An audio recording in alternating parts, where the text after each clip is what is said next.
tomó un papel más activo en la vida política del país. Primero promovió la realización de foros para la planeación de una estrategia nacional por la paz. Después comenzó a promover pactos entre criminales, como pasó hace unos meses en Guerrero. Acción vista con buenos ojos por el presidente, tratando de mediar por la paz, pero que diversas voces han cuestionado. En medio de la campaña presidencial llama la atención que las candidatas se han reunido con la conferencia episcopal, haciendo evidentes las diferencias en la evaluación de la situación de inseguridad del país. Alberto Bello, director de Enfoque Noticias en NRM Comunicaciones, te doy la bienvenida, me da mucho gusto saludarte, y Gabriel Reyes Orona, ex procurador fiscal de la Federación. Gracias a ambos por estar con nosotros, bienvenidos. Muy buenas noches. Hola, buenas. Alberto, ¿cómo calificar el papel de la Iglesia en este momento? Bueno, yo creo que está llenando un hueco, ¿no? Cuando hay un vacío de autoridad, la gente, las instituciones sienten como que tienen que llenarlo. El papel del Estado es proteger. La violencia es un monopolio del Estado. La violencia él solo la puede ejercer el gobierno y a través de sus instituciones de seguridad. No lo está haciendo. Evidentemente, la Iglesia está encontrando un hueco que quiere llenar y mediar. Me parece una aberración, me parece una estupidez que...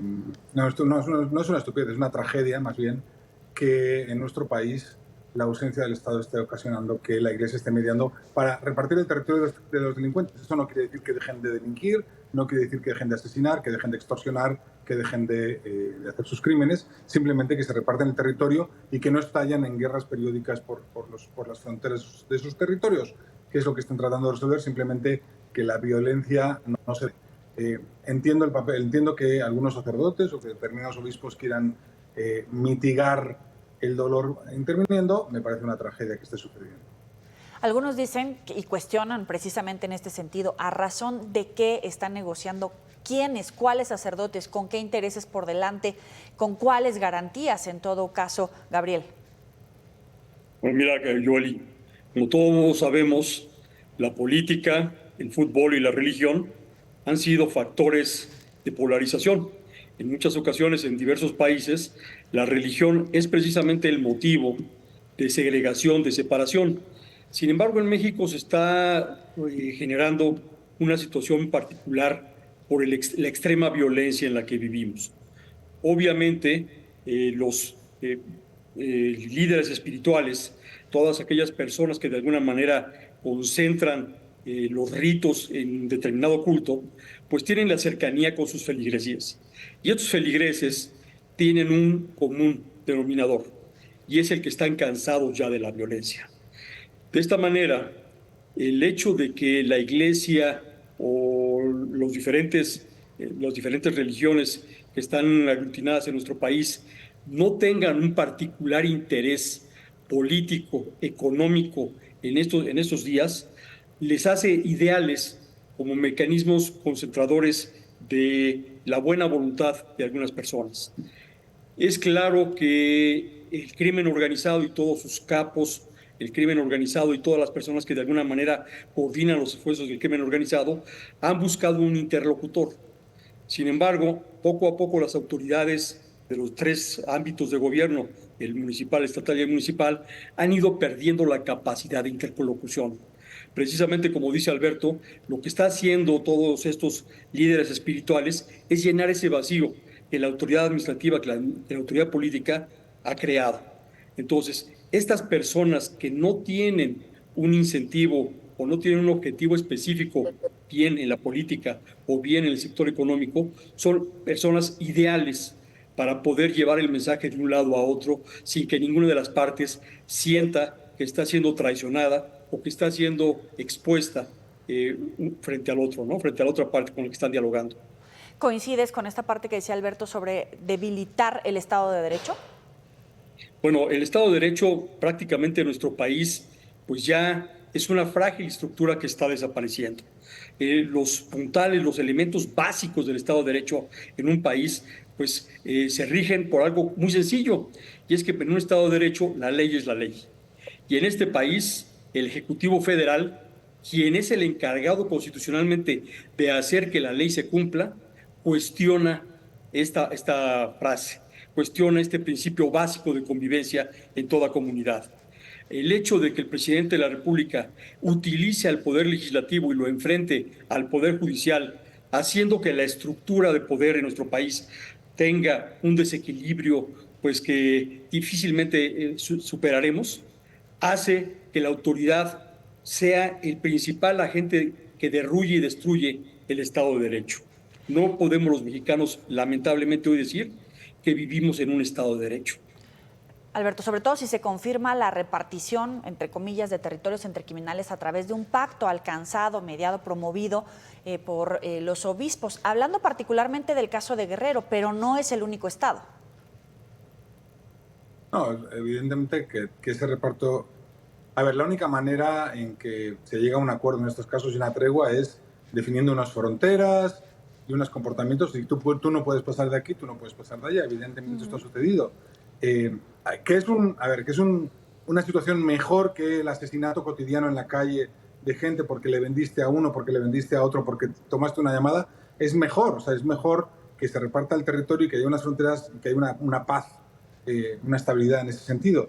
Evidente, pero que es una ficción pensar que eso es algo sostenible y que eso es Estado de Derecho, pues está claro, ¿no? Evidentemente es terrible que esté sucediendo esto y que se están repartiendo el territorio. Porque, como digo, el reparto del territorio implica que los crímenes se siguen cometiendo, que la extorsión sigue existiendo, que el territorio sigue siendo capturado. Simplemente no hay asesinatos cotidianos simplemente por abrirle la puerta a alguien, o sea, por vender un producto de una persona o por no dar una comisión, o por no dar un derecho de piso, quiero decir. Por no dar una extorsión, por no dar un pago, pues ya no te matan. Bueno, muy bien, está bien. Eso es mejor que lo otro, sí, pero pues es muy triste. Claro, y además vemos ejercicios como, por ejemplo, en Chiapas, donde estamos hablando de desplazamiento forzado, aunque hay mediación de la diplomacia clerical, pero al final, ¿dónde quedan los derechos propios como individuos, más allá de los pactos entre criminales o los pactos que se han puesto sobre la mesa a través de la Iglesia Católica, Gabriel? Pues mira, obviamente nosotros ya tenemos de alguna manera referentes en Latinoamérica. Lo que estamos viviendo en México ya pasó en otras latitudes hacia Centro y Sudamérica. Nosotros llegamos ya a un momento muy lamentable, que es el hecho de que las Fuerzas Armadas, las fuerzas que la autoridad debe destinar para poner el orden, no están cumpliendo ya con esa función. ¿Por qué? Porque están construyendo aeropuertos, porque están construyendo trenes, porque están realizando labores aduanales, y entonces las fuerzas del orden ya no son la contraparte del crimen organizado. Cuando el crimen organizado ya no tiene a las fuerzas del orden como contraparte, entonces lo que concluye es que es muy cara la confrontación. Y ya con lo que me quiero referir es que para ellos les cuesta en términos económicos y de elementos y recursos humanos el confrontarse entre ellos. De forma que, excluida la autoridad política y administrativa, lo que corresponde entre ellos para maximizar y optimizar el negocio es repartirse el territorio. Entonces, lo que estamos viendo nosotros es un proceso gradual que ya vimos pasar en Colombia, un proceso en el que son los cárteles y las organizaciones del crimen organizado las que han decidido establecer un nuevo orden de convivencia en el territorio, Joel.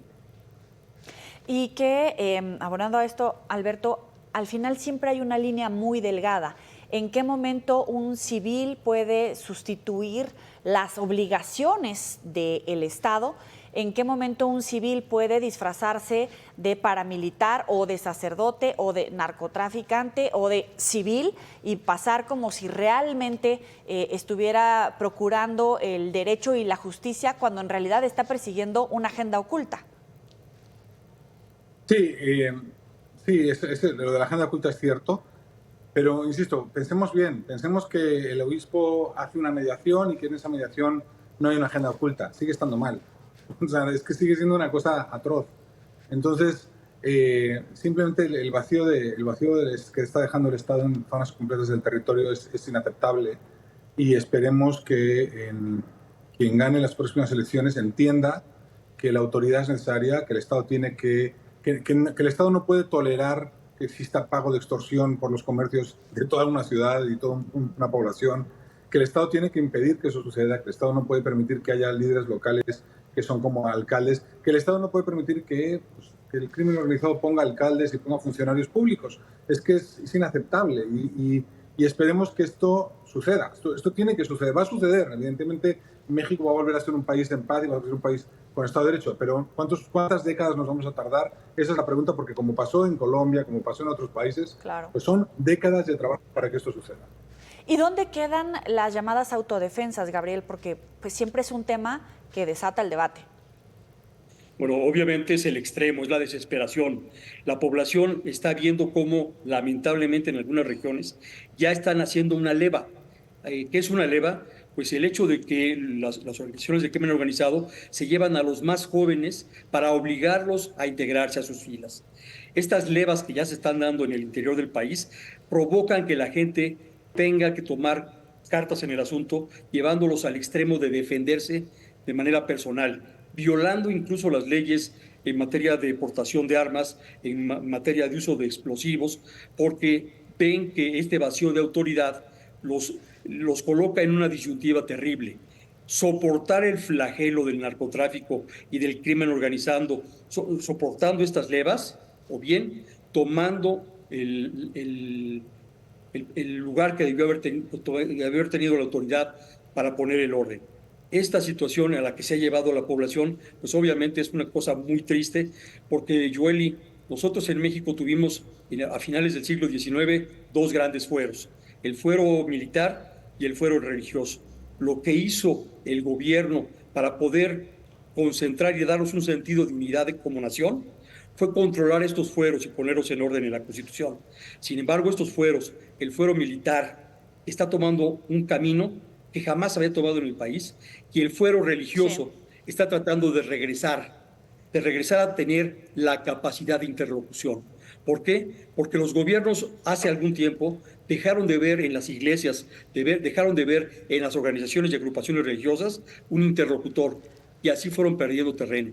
Lo que están haciendo ahora todas estas agrupaciones, todas estas organizaciones, es volver a ese terreno que de alguna manera ya habíamos podido delimitar entre autoridades. Me parece interesante este punto sobre el papel del ejército. Muy interesante. Vamos a hacer una breve pausa aquí en Mesa de Periodistas y volvemos contigo, Alberto, para analizar este punto. Vamos a la pausa.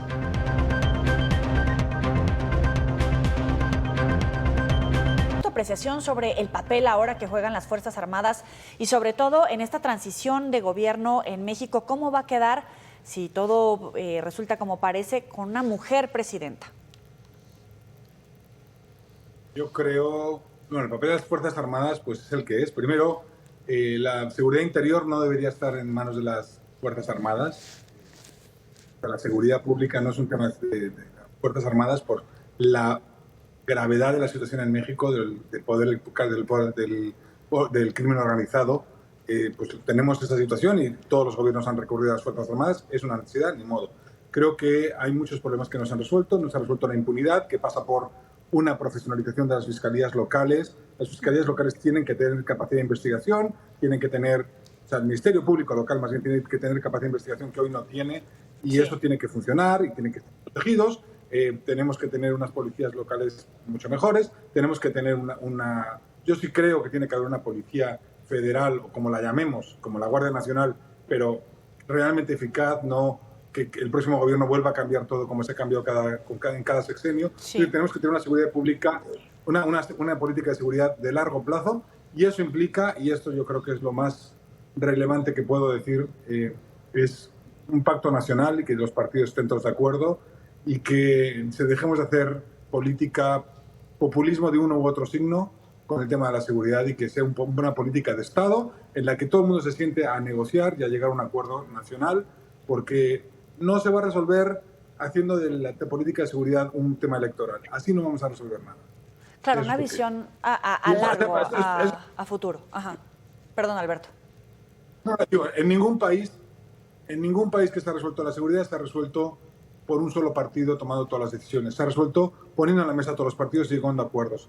Pues yo nací en España, y en España la política contra el terrorismo se resolvió con un pacto de Estado. Era un problema mucho menor que el que tenemos aquí. Solo ETA mató a 850 personas. Pero si no hay una política de Estado y un acuerdo nacional en el cual la política de seguridad no se politice, difícilmente vamos a llegar a una solución en México.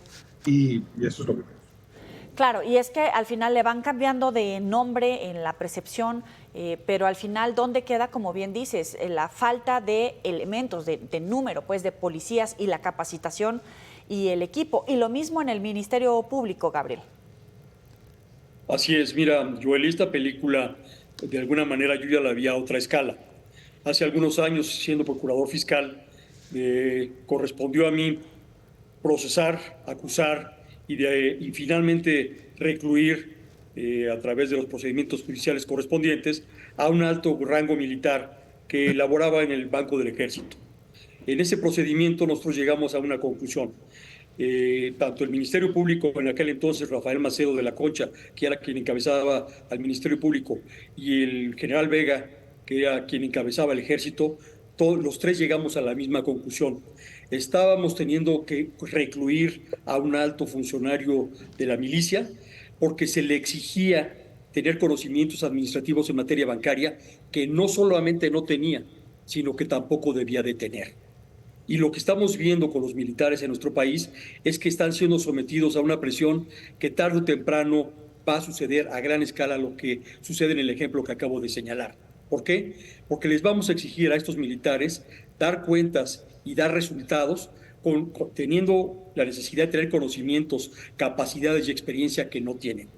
Cuando haya la necesidad de rendir cuentas y estas no sean las correctas, pues vamos a regresar a ese momento en el cual la autoridad civil va a tener que vincular a proceso a algunos militares.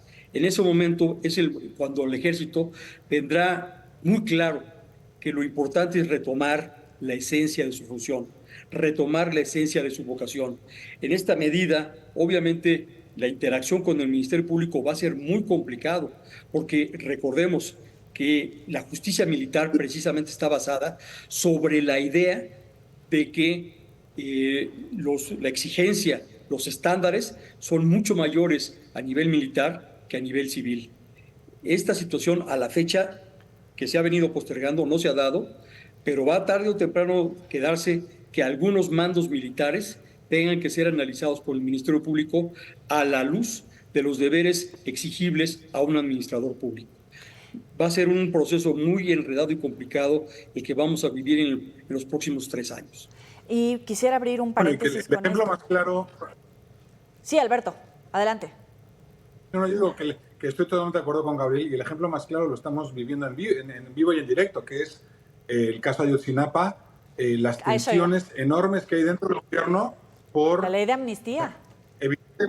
Evidentemente el Ejército y la Marina tienen algún rol que jugaron en lo que sucedió en Ayotzinapa, en Iguala, y el presidente y el gobierno y la Secretaría de Gobernación tienen pues diferentes roles que jugar. Uno defenderá a las víctimas, otro tiene que mantener una buena relación con el ejército, la justicia tiene que investigar, pero el choque en esas fuerzas hace que esta investigación pues parezca que nunca avanza o que nadie cree que todo sea verdad, y eso lo vamos a ver, como dice Gabriel, en cada situación en la cual el ejército ha tenido un papel. El otro día hablaba con un soldado, me contaban, es que llegábamos allí, hablaba con un soldado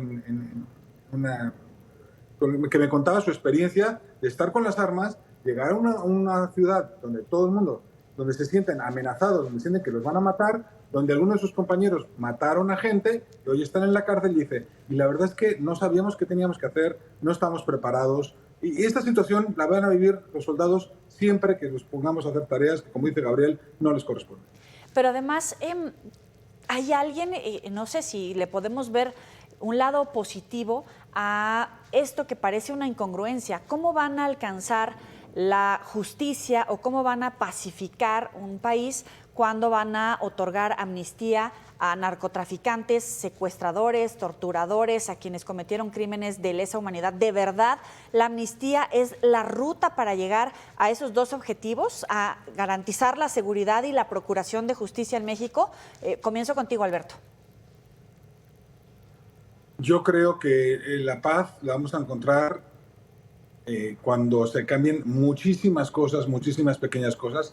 El Estado de Derecho también incluye el derecho a los criminales o a los sospechosos a ser juzgados con unas reglas claras, con un marco legal claro.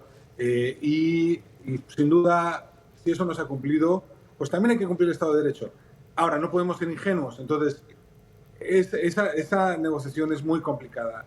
Y una vez le pregunté al presidente Santos de Colombia si él hubiera firmado un pacto de paz como el que firmó con las FARC, si lo hubiera firmado también con un grupo del crimen organizado directamente dedicado al narcotráfico, porque las FARC al menos tienen como una investidura política, ¿no? Me dijo que no, que él de hecho bombardeó, cuando fue director de un medio de comunicación, del periódico El Tiempo, todas las negociaciones que hubo con grupos criminales, y me dijo, es muy diferente un grupo criminal que un grupo guerrillero. No hay que hacer amnistía ni paz ni firmar con grupos criminales porque son asesinos y esos tienen que ir a juicio y tienen que no sé qué. Yo creo que en México eso no lo vamos a poder hacer, vamos a tener que llegar a acuerdos, amnistías, y vamos a tener que llegar a otro tipo de acuerdos, pero eso está muy lejos. Ahora mismo lo que hay que resolver son muchas cosas chiquitas que incluyen también el derecho a un juicio justo, que incluyen muchas otras cosas y que son muy complejas, y que por eso yo siento que sin un pacto de Estados difícilmente vamos a poder transitar este camino de manera exitosa.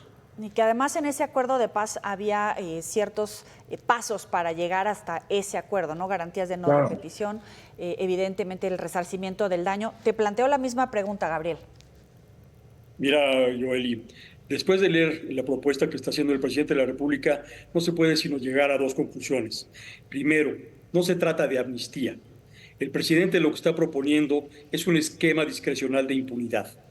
Y no hay otro camino más corto hacia una inconformidad social, hacia una inconformidad que pueda poner a la gente nuevamente en las calles, que una impunidad generalizada.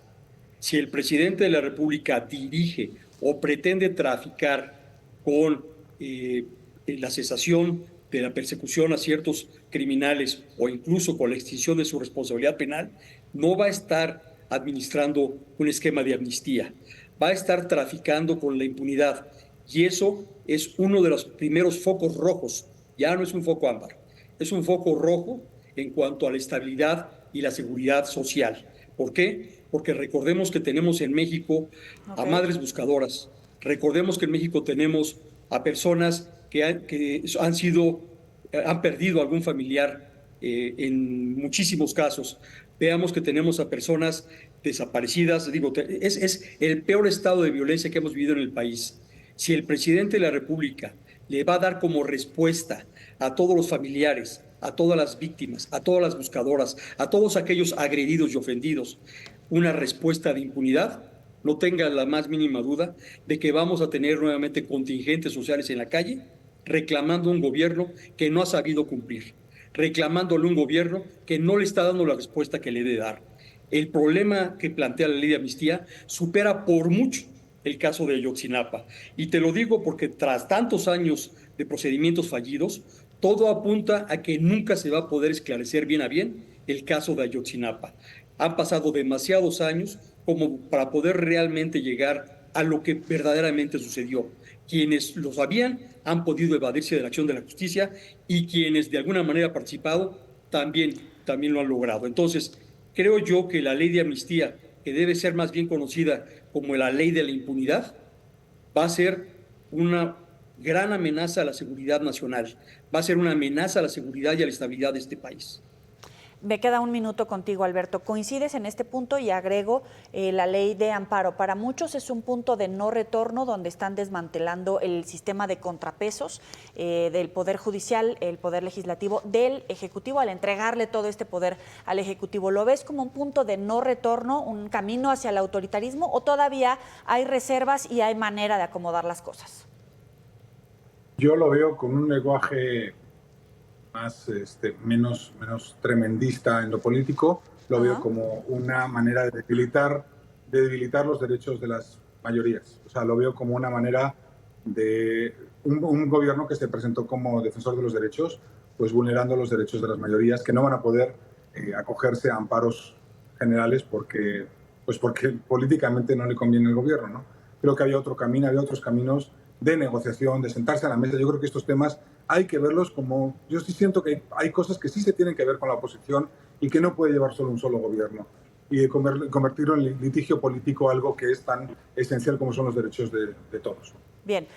Gabriel Reyes Orona, Alberto Bello, muchísimas gracias a ambos por estar con nosotros en esta mesa de periodistas. Nos vemos la próxima. Pásenla bien. Muy buenas noches. Gracias.